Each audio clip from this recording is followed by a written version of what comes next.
옛날 옛적 작은 마을에 찰리라는 이름의 수수께끼 같은 철학자가 살고 있었어요. 그는 엘리자베스 앤스콤의 의도 이론에 깊은 감명을 받아 그 이론을 말로만 설명하는 대신 사람들에게 실제로 보여주기로 결심했죠. 찰리는 어느 날 마을 광장에서 행위의 3부작이라는 특별한 공연을 열겠다고 선언했어요. 마을 사람들은 호기심과 약간의 의구심을 품고 광장에 모였습니다. 무대에는 커다란 천이 덮인 상자가 하나 있었어요. 찰리는 상자 옆에 서서 미소 지으며 말했습니다. 오늘 우리는 앤스콤의 의도, 이론을 통해 인간의 행위를 이해하는 방법을 알아볼 것입니다. 먼저 찰리는 사람들에게 행위자가 무엇을 하고 있는가? 라는 주제를 보여주기 위해 상자에서 하얀 비둘기를 꺼내기 시작했어요. 그는 비둘기들에게 자유롭게 하늘을 날게 하며 말했어요. 지금 나는 비둘기를 하늘로 날리고 있습니다. 내가 무엇을 하고 있는지는 모두가 명확히 볼 수 있겠죠? 그때 마을의 사냥꾼인 톰이 손을 들고 물었어요. 하지만 왜 비둘기를 날리는 것이죠? 찰리? 찰리는 고개를 끄덕이며 두 번째로 중요한 질문인 왜 그 행위를 하는가? 라는 의도의 또 다른 측면을 소개했습니다.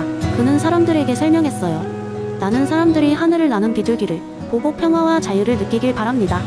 마을 사람들은 고개를 끄덕이며 의도의 중요성을 이해하기 시작했어요. 마지막으로 찰리는 상자에서 천을 걷어내며 어떤 방식으로 그 행위를 하는가? 라는 질문을 다루었습니다. 상자 안에는 다양한 색상의 연이 들어있었어요. 찰리는 각기 다른 색깔과 모양의 연을 하나씩 날리며 사람들에게 보여주었어요. 비둘기를 날리는 방식은 단순한 방법이 아니라 나는 다양한 색상의 연을 사용하여 하늘을 장식함으로써 여러분에게 감동을 주고 싶습니다. 찰리의 공연이 끝난 후 사람들은 앤스콤의 의도 이론이 단순한 철학적 개념을 넘어 실제 생활 속에서 어떻게 적용될 수 있는지를 깨닫게 되었어요. 그날 이후 마을 사람들은 자신의 행위를 돌아보고 그 의미를 깊이 생각하는 습관을 갖게 되었답니다. 찰리는 마을 사람들에게 의도의 중요성을 잘 전달한 뒤 마을을 떠나 또 다른 곳에서 그의 퍼포먼스를 계속했죠. 그로 인해 의도의 철학적 이해가 점점 더 많은 사람들에게 퍼져나갔고 그의 이야기와 비둘기는 영원히 기억되었답니다. 두 번째 이야기, 버나드 윌리엄스의 이론을 바탕으로 한 흥미로운 일화를 들려드릴게요. 이 이야기는 철학적 사고가 어떻게 우리 삶의 작은 순간에서부터 큰 선택에 이르기까지 깊게 스며들 수 있는지를 보여줍니다. 어느 평범한 마을에 철학적 사고를 사랑하는 한 사람이 살고 있었다.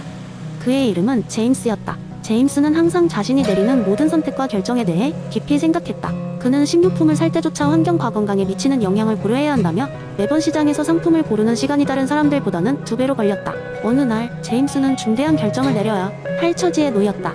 그것은 바로 그가 오랫동안 꿈꿔왔던 예술가로서의 삶을 시작할 것인지 아니면 안정적인 직업을 선택하여 가족의 기대를 충족할 것인지에 관한 것이었다.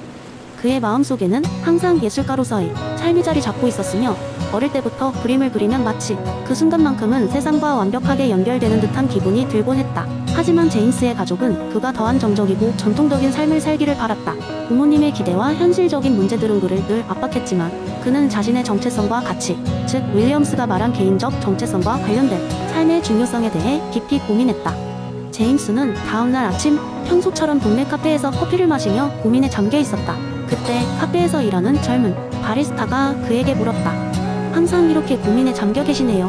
무슨 고민이라도 있으신가요? 처음에는 망설였지만 제임스는 그의 고민을 그 바리스타와 나누었다. 바리스타는 조용히 그의 이야기를 듣고 나서 말했다. 사람들이 사는 게 바람 부는 대로 가는 잎사귀 같다고 생각하기 쉽지만 사실 우리에게는 어느 방향으로 날아갈지 선택할 수 있는 힘이 있어요. 그 방향이 당신이 정말로 원하는 것이라면 날아가는 길이 조금 거칠더라도 언젠간 그 끝에서 멋진 풍경을 만날 수 있을 거예요. 그 말에 제임스는 큰 깨달음을 얻었다.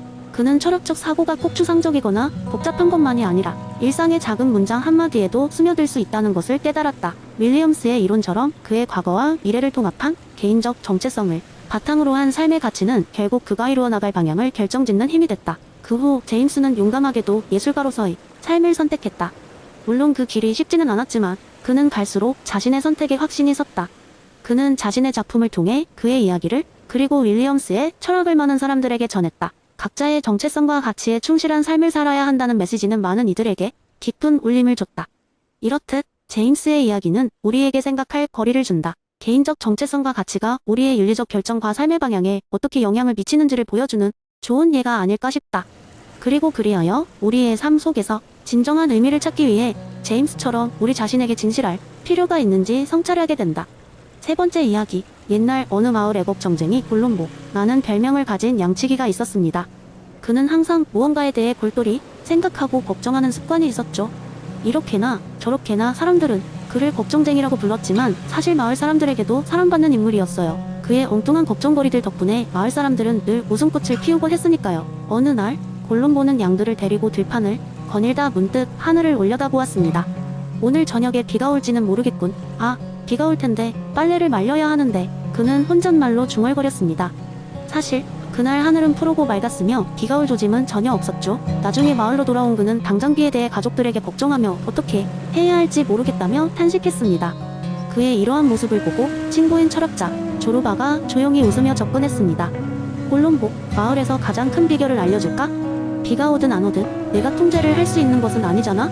조르바는 에픽테토스의 이론인 내부와 외부의 통제 구분에 대해 이야기하기 시작했습니다. 그의 말에 따르면 우리의 감정과 생각, 반응은 통제할 수 있지만 날씨나 다른 사람의 행동 같은 것들은 우리가 통제할 수 없는 것이므로 걱정해봐야 소용이 없다는 것이었습니다. 골룸보는 처음에 그 말이 잘 이해되지 않았습니다. 하지만 비가 오면 모든 게 젖을 텐데 어떻게 걱정하지 않을 수 있겠어? 하고 묻자 조르바는 그렇지. 비가 오면 우리가 할 수 있는 건 우산을 준비하는 것이지 비의 유무를 걱정하는 것이 아니야. 비가 올지 안 올지를 걱정하는 대신 할 수 있는 일에 집중해봐라고 대답했습니다. 이에 골룸보는 조금씩 이해가 되기 시작했습니다. 그날부터 그는 날씨에 대한 걱정을 그만두고 자신의 양떼에게 더 집중하기로 했습니다. 그러고 나서 그는 놀라운 사실을 깨달았습니다. 걱정이 줄어드니 오히려 마음의 여유가 생겨 양들과 더 많은 시간을 보내게 되었고 양들도 건강해지기 시작했습니다. 마을 사람들은 크게 기뻐하며 그 변화에 대해 이야기했고 이제는 그를 평온한 양치기 골룸보라고 부르게 되었습니다. 그는 조르바의 충고 덕분에 작은 것에 신경 쓰지 않고 삶을 즐기는 법을 배웠습니다. 그리고 그로부터 얻은 내적 평화 덕분에 더 많은 일을 성취할 수 있었다고 합니다. 열흘이 지나고 실제로 비가 왔을 때 골룸보는 미리 준비해놓은 지붕 아래에서 여유롭게 양들과 시간을 보내며 비가 오는 소리를 즐겼습니다. 그 모습이 얼마나 행복해 보였던지 그날부터 골룸보의 얘기는 마을 전설처럼 남아 이후 마을 사람들에게도 큰 교훈을 주게 되었습니다. 다음 날 여전히 당장 어떻게 할지 모르겠다고 걱정하는 친구에게 골룸보는 말했습니다. 친구야, 우리가 통제할 수 없는 것에 대해 걱정하느라 중요한 걸 놓치지 말자고. 우리의 감정과 반응은 우리 손에 있으니 그걸로 더 나은 하루를 만들어 보자. 그리고 마을은 점점 더 긍정적이고 화목한 분위기로 변해갔답니다. 네 번째 이야기. 옛날에 아테네 외곽의 작은 마을에는 에픽이라는 젊은 철학자가 살고 있었습니다. 에픽은 에피쿠로스의 이론에 심취해 있었고 그 이론을 사람들에게 알리기 위해 마을 광장에서 정기적으로 강연을 하곤 했습니다. 그의 열정적인 강연은 점차 사람들의 이목을 끌었고 많은 사람들이 그를 찾아와 조언을 구했습니다. 어느 날 마을에서 가장 부유한 상인인 바쿠스가 에픽을 찾아왔습니다. 바쿠스는 수많은 부와 사치품 속에서도 채워지지 않는 공허함을 느끼고 있었습니다. 그는 자신의 문제를 설명하며 에픽에게 말했다. 나는 모든 물질적 쾌락을 누려보았지만 마음의 평온은 찾지 못했소. 에픽은 그의 이야기를 듣고 미소를 지으며 말했습니다. 바쿠스, 진정한 쾌락은 물질이 아닌 마음의 상태에 있다는 사실을 아시오. 이를 깨닫기 위해서는 욕망을 억제하고 지혜롭게 삶을 바라보아야 합니다. 간단한 실험을 해보는 것이 좋겠군요. 에픽은 바쿠스를 데리고 마을 근처의 작은 숲으로 갔습니다. 그리고 숲속의 조용한 공간을 가리키며 말했다. 여기서 며칠간 지내면서 자신이 정말로 필요로 하는 것이 무엇인지 명상해보시오. 매일 조금씩 자신을 돌아보고 진정으로 의미 있는 것이 무엇인지 찾는 시간을 가져보길 바라오. 바쿠스는 처음에는 의아했지만 에픽의 조언을 따르기로 했습니다. 숲속에서의 생활은 처음에는 불편했지만 곧 그는 자연의 소리와 고요 속에서 자신을 돌아보게 되었습니다. 그는 화려한 연애나 값비싼 물건들보다 자연 속에서의 단순한 삶이 얼마나 더 큰 만족을 주는지를 깨달았습니다. 며칠이 지나고 바쿠스는 에픽을 찾아와 말했습니다. 이제야 알 것 같소. 내가 추구했던 쾌락은 순간적인 즐거움에 불과했소. 진정한 쾌락은 마음의 평화와 단순한 것들에서 오는 것이었소. 이제부터 나의 삶은 사치가 아니라 평화로움에 초점을 맞출 것이오. 에픽은 흔쾌히 고개를 끄덕이며 말했다. 바쿠스, 당신은 이미 많은 것을 이루었소. 이제 당신의 마음에서 오는 깊은 쾌락을 누리며 살아가시길 바라오. 에피쿠로스의 가르침대로 말이오. 그 후 바쿠스는 자신의 부를 현명하게 사용하여 마을 사람들을 돕고 공동체의 평화를 위해 힘썼다고 합니다. 그의 변화된 삶은 마을 사람들에게 큰 감명을 주었으며 많은 사람들이 에픽과 에피쿠로스의 이론을 배우기 위해 모여들었다고 합니다. 이처럼 진정한 쾌락은 외부의 사치가 아닌 내면의 평온함에 있으며 모든 사람은 그것을 찾기 위한 여정을 시작할 수 있습니다. 에픽과 바쿠스의 이야기는 오늘날에도 우리에게 중요한 교훈을 전해주고 있습니다.